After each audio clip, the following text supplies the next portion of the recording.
Welcome to విధాత. నేను మీ journalist Roddam శ్రీనివాస్ని. ఇవాళ తెలంగాణలో రాజకీయ పరిణామాలు చాలా ఆసక్తిగా మారాయి. ఎంత ఆసక్తిగా మారాయంటే పార్లమెంట్ ఎన్నికల తర్వాత చాలా వలసలు, చాలా రాజకీయ విధ్వంసాలు ఉంటాయని ఊహించిన రాజకీయ విశ్లేషకులకు కూడా వాళ్ళ విశ్లేషణలు తారుమారయ్యేలాగా పార్లమెంట్ ఎన్నికల కంటే ముందే, అంటే చెప్పాలంటే 2 నెలలు ముందే ఈ వలసలు బీఆర్ఎస్ నుంచి కాంగ్రెస్లోకి ఊపందుకున్నాయి. ముఖ్యంగా ఎమ్మెల్యేలు అయితే ఏముంది, తర్వాత ఈ పార్టీలో గెలిచిన వాళ్ళు, ఓడిపోయిన వాళ్ళు ఎలాగో చేరుతారు, అది కామన్ ఏ పార్టీలో అయినా. కానీ గెలిచిన ఎమ్మెల్యేలుగా గెలిచిన వాళ్ళు కూడా కాంగ్రెస్ పార్టీలో చేరడానికి క్యూ కడుతున్నారు. ఇప్పటికే చాలామంది చేరారు, చాలామంది ఇంకా 30 మంది టచ్లో ఉన్నారని కోమటిరెడ్డి వెంకటరెడ్డి గారు కూడా చెప్తున్నారు. సో వీటి మీద టీఆర్ఎస్ నాయకులు ముసలి కన్నీరు గారుస్తున్నారు అనిపిస్తుంది. అంటే వాళ్ళు ఎట్లుందంటే శాపనార్థాలు పెడుతున్నారు ఒక రకంగా. ఇప్పుడు కేకే లాంటి వ్యక్తిని తెచ్చి 2 సార్లు రాజ్యసభ ఇచ్చారు, వాళ్ళ కూతుర్ను మేయర్ పదవి ఇచ్చి కూర్చోబెట్టారు. కానీ వాళ్ళిద్దరు ఈరోజు పార్టీ మారిపోతున్నారు. అదేవిధంగా కడియం శ్రీహరిని, చాలామందిని తెలుగుదేశం నుంచి, కాంగ్రెస్ నుంచి వీళ్ళు అవసరం లేకున్నా 2018 ఎన్నికల తర్వాత తెచ్చుకొని వాళ్ళకు మంచి మంచి పదవులు ఇచ్చి, హోదాలు ఇచ్చి, వాళ్ళు అడిగిన పనులు ఇచ్చి, వాళ్ళకి సర్వాధికారాలు ఇచ్చి, తెలంగాణ ఉద్యమంలో వీళ్ళతో పాటు అమరులు అయిన వాళ్ళను, వాళ్ళ కుటుంబాలను, తెలంగాణ ఉద్యమాలను వృత్తిగా భావించి అన్ని సర్వస్వం కోల్పోయి చేసిన వాళ్ళను పక్కకు పెట్టి అనే కంటే కూడా తొక్కి పెట్టి, ఈ మధ్యలో వచ్చినటువంటి ఎవరైతే ఇవాళ హరీష్ రావు గారు చెప్తున్నారో పవర్ బ్రోకర్లు, అవకాశవాదులని, ఆ పవర్ బ్రోకర్లు, అవకాశవాదులను ఎవరు తీసుకున్నారండి పార్టీలోకి? ఎవరు వాళ్ళని ఎంకరేజ్ చేశారండి? ఎవరు వాళ్ళకు పదవులు ఇచ్చారండి? ఎవరికి వాళ్ళు కట్టబెట్టారండి? ఏ తెలంగాణ ఉద్యమకారుడికి మీరు సరైన గుర్తింపునిచ్చారండి అనేది ఇవాళ తెలంగాణలో ప్రతి తెలంగాణ ఉద్యమకారుడి హృదయం నుంచి ఉద్భవిస్తున్న ప్రశ్న. ఇవాళ మాట్లాడుతున్నారు హరీష్ రావు గారు, వీళ్ళంతా పవర్ బ్రోకర్లు, అవకాశవాదులు, వీళ్ళంతా అవకాశవాద రాజకీయాలు చేస్తున్నారు, ఏముంది ఎండుటాకులు రాలిపోతాయి, మళ్ళీ చిగురాకులు వస్తాయి, వీళ్ళు తర్వాత రేపు వచ్చి కాళ్ళు మొక్కినా కూడా పార్టీలో చేర్చుకోమని అంటున్నారు. ఎవరు కాళ్ళు మొక్కుతారు? ఎవరు కాళ్ళు మొక్కితే మీరు పార్టీలో చేర్చుకున్నారు గతంలో? ఒకసారి చరిత్ర చూసుకోండి. జస్ట్ 5 ఏళ్ళు 6 ఏళ్ళు ఎన్నికిపోండి మీరు. హరీష్ రావు గారు, కేటీఆర్ గారు, మీరు ఏం మాట్లాడుతున్నారు ఈరోజు? మీ ప్రవర్తన ఎలా ఉన్నింది 6 ఏళ్ళు? ఉద్యమకారుల పట్ల మీరు ఎట్లా బిహేవ్ చేశారు?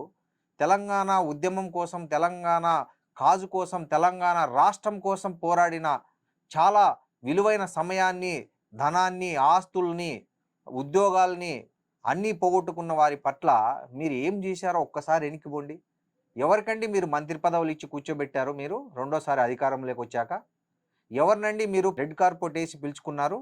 ఏ రోజైతే తెలంగాణ ఉద్యమాన్ని, తెలంగాణ ఉద్యమకారులను, తెలంగాణ కేసీఆర్ను, కేటీఆర్ను, వీటన్నిటినీ కించపరిచిన వ్యక్తులకు మీరు రెడ్ కార్పెట్ వేసి, మీరు బాజాలు వాయించుకుంటూ పిలుచుకొని వాళ్లకు మంత్రి పదవులు ఇచ్చి, నామినేటెడ్ పోస్టులు ఇచ్చి, పార్టీ పదవులు ఇచ్చి, రాజ్యసభ పదవులు ఇచ్చి, మేయర్ పదవులు ఇచ్చి, ఇవాళ వాళ్ళు పోతుంటే మీ దగ్గరికి అట్లే వచ్చారు కదా వాళ్ళు. ఇంకో పార్టీ నుంచే తెచ్చుకున్నారు కదా మీరు. ఇవాళ చాలామంది వెళ్ళిపోయారు కదా, మీరు మంత్రి పదవులు ఇచ్చిన వాళ్ళు, రాజ్యసభలు ఇచ్చిన వాళ్ళు అందరూ వెళ్ళిపోతున్నారు కదా. వాళ్ళందరూ మీ దగ్గరికి ఎలా వచ్చారు? మీ దగ్గర ఆ రోజు అధికారం ఉంది కాబట్టి వచ్చారు. మీరు ఎందుకు తీసుకున్నారు మరి? ఆ రోజు మీకు ఏం అవసరం ఉండా? ఆ రోజు ఎంతమంది లేరు మీతో పాటు తెలంగాణ కోసం కొట్లాడి, తెలంగాణ ఉద్యమం కోసం పోట్లాడి, ప్రాణాల మీదకి తెచ్చుకొని, కుటుంబాలను కోల్పోయి, సభ్యులను కోల్పోయిన వాళ్ళు అంతమంది ఉన్నారు కదా. ఆ రోజు మీకు వాళ్ళు ఎవరు కనపడలేదా? ఈ ఎండుటాకులు, పండుటాకులు ఎందుకు మీరు అంత ప్రియారిటీ ఇచ్చారని ఇవాళ తెలంగాణలో ప్రతి ఒక్కరూ ప్రశ్నిస్తున్నారు. మీ దగ్గర సమాధానం ఉందా హరీష్ రావు గారు, కేటీఆర్ గారు? మీ దగ్గర ఉందా? పవర్ బ్రోకర్ ఎవరు తయారు చేశారు? పవర్ బ్రోకర్లను మీరు కాదా తయారు చేసింది? పవర్ బ్రోకర్లను మీరు కాదా? ఆశావాదుల్ని, పార్టీలు మారడాన్ని ఎంకరేజ్ చేసింది మీరు కాదా అండి? ఎంతమందిని తెచ్చుకున్నారు మీరు వేరే పార్టీల నుంచి? ఎంతమందిని మీరు రకరకాల పేర్లతో తెచ్చుకున్నారు? అవసరం ఉండేదా మీకు? మీకు రెండోసారి కంఫర్టబుల్గానే వచ్చింది కదా అధికారం. మొదటిసారి అంటే కొంచెం బోటాబోటీకి వచ్చింది, రెండోసారి కంఫర్టబుల్గానే మీరు అధికారంలోకి వచ్చారు కదా. మరి ఎందుకు తెచ్చుకున్నారు? దగ్గర 33 మందిని మీరు ఇతర పార్టీల వాళ్ళని తీసుకొచ్చి వాళ్ళను పెద్దపీట వేసి, అప్పటి వరకు పార్టీ కోసము, ఉద్యమం కోసం పనిచేసిన వాళ్ళను పక్కన పెట్టి, కనీసం వాళ్ళకి అపాయింట్మెంట్లు కూడా ఇవ్వకుండా, వాళ్ళను కనీసం ఏదైనా కమిటీలో సభ్యులుగా కూడా నియమించకుండా అవమానించింది మీరు కాదా? దూరం చేసుకున్నది మీరు కాదా? ఏం చేశారని మీరు ఇవాళ మీరు ముసలి కన్నీరు గారుస్తున్నారు? హరీష్ రావు గారు మీరు చెప్తున్నారు ఎండుటాకులు రాలిపోతాయి, కొత్త చిగురు వస్తుంది. ఆ రోజు ఉద్యమంలో 10 మంది కూడా లేరు, మరి అంత పెద్ద ఉద్యమం చేసి మీరు అన్నారు కదా, ఉద్యమంలో 10 మంది కూడా లేరు అన్నారు కదా. ఆ ఉద్యమంలో ఉన్న 10 మందినైనా మీరు గుర్తుపెట్టుకొని ఏమైనా చేశారా? 10 ఏళ్ళు అధికారంలోకి ఉన్నారు మీరు. ఆ 10 మంది కూడా లేరు ఉద్యమం మొదలుపెట్టినప్పుడు అన్నారు కదా. ఒకసారి లెక్క తీయండి, ఆ 10 మందిని మీరు ఏం చేశారు ఈ 10 ఏళ్లలో చెప్పండి మీరు. అంటే మీరు చేస్తే సంసారము, ఇతర పార్టీలు చేస్తే వ్యభిచారమా? ఏం మాట్లాడుతున్నారండి మీరు?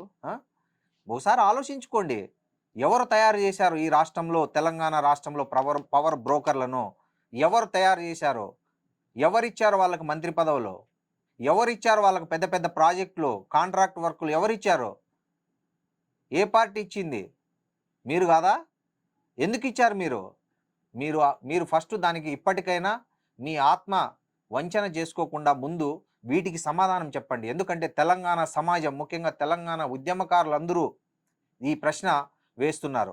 వాళ్ళందరికీ మీరు ముందు జవాబు చెప్పండి. ఇలాంటి పవర్ బ్రోకర్లను, ఇలాంటి ఆశావాహులను, ఇలాంటి ఎక్కడ అధికారం ఉంటే అక్కడ, ఎక్కడ పచ్చగడ్డి ఉంటే అక్కడ పడుకొని, ఎక్కడ వెచ్చగుంటే అక్కడ ఉండే ఒక వలస నేతల్ని ఎందుకు మీరు ప్రోత్సహించాల్సి వచ్చింది? దానికి దారితీసిన కారణాలు ఏమిటనేది ఇవాళ తెలంగాణ సమాజం మిమ్మల్ని ప్రశ్నిస్తుంది. మీరు ముందు సమాధానం చెప్పాలా.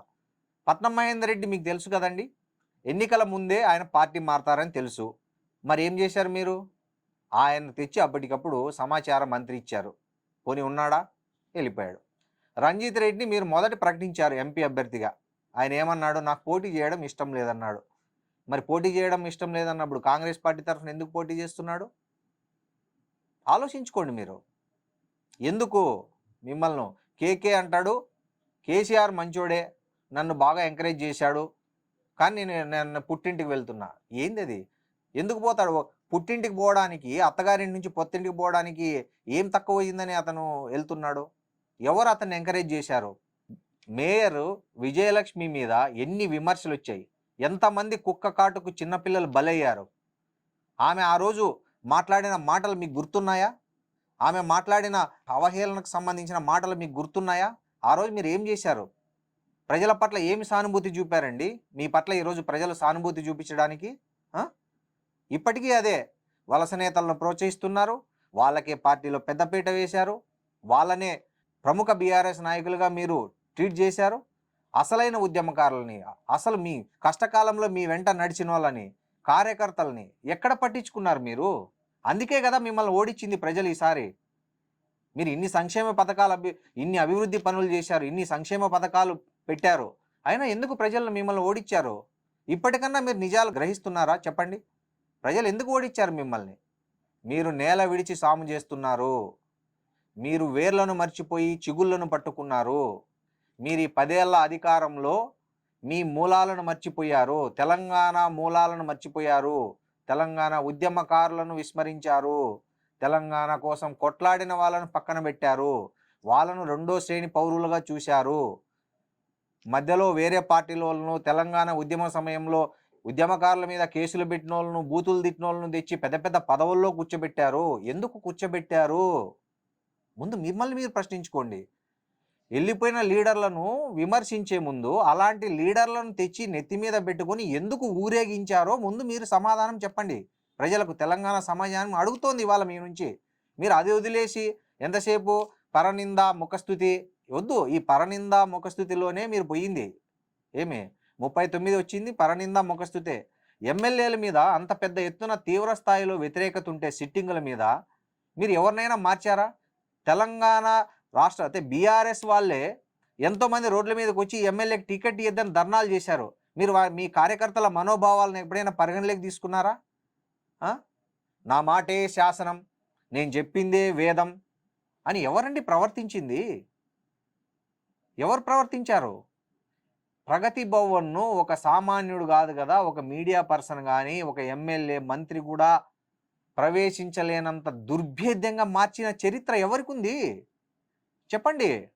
ఈరోజు పెద్ద పెద్ద మాటలు మాట్లాడుతున్నారు మీరు. ప్రజాస్వామ్యం అన్ని ప్రతిపక్షంలోకి ఉంటే గుర్తొస్తాయా మీకు? ఆలోచించుకోండి ఒకసారి.